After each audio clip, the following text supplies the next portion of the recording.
Do you guys know why there's no parole in the federal system? It's because of the Sentencing Reform Act of 1984. And do you know who the major author of that bill was? It was one Joe Biden. Thanks to that, we don't have to be considered to go to a halfway house. Woohoo! Thanks, Sleepy Joe.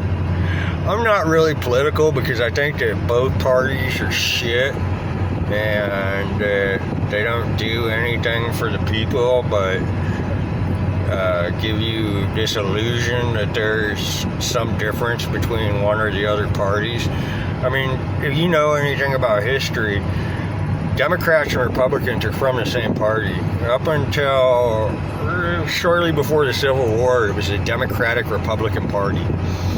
And then they split. And so really it's still just a one-party government. But I really hate politics because they all lie. They don't do shit.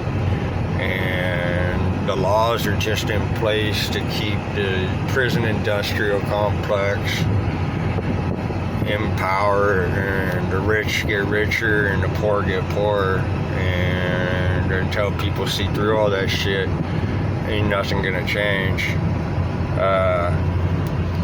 I mean, just look at the sentencing disparities with like coke and crack. 1 gram of crack was considered the equivalent to 100 grams of cocaine.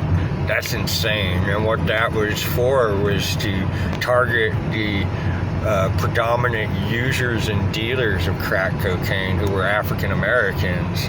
I mean, it was a form of ethnocide to get young black men off the streets, and it was absolute bullshit. Now it's 10-1, which is still out of whack, but I mean, it's slightly better. I helped get a lot of dudes out when they changed the law to 10-1, which was a Trump deal, the First Step Act.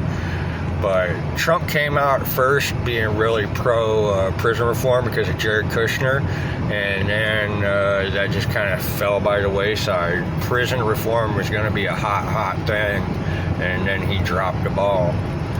But yeah, no, that's just some random thoughts on politics from me. I'm not a big political animal because I'm an anarchist, of course. Anyways, FGF, 3-0.